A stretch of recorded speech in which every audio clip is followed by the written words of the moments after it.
মুসলমানদের রক্ত নিয়ে হুলি খেলবি না, অচিরেই ভারত টুকরা টুকরা হবে। ভারতের ক্ষমতা নিবে মুসলমান, আগেও ছিল মুসলমান, ভবিষ্যতে আসবে মুসলমান।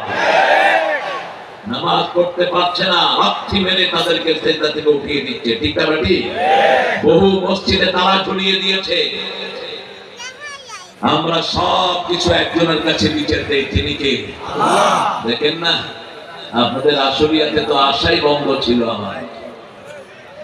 হ্যাঁ, কত নেতা খেতার অনুমতি নিতে হতো, এখন বিনা অনুমতিতেই ওনারা পগার পান। তবে যারা কোরআনকে ভালোবাসে আমরাও তাদেরকে ভালোবাসি, যারা কোরআনকে সময় দেয় আমরাও তাদেরকে সময় দেই, কোরআনই তাদেরকে ভালোবাসবে, ঠিক না ঠিক? আল্লাহ রাব্বুল আলামিন বলছেন সব জায়গাতে হুকুম চলবে কার? আকাশের মালিককে, জমিনের মালিককে।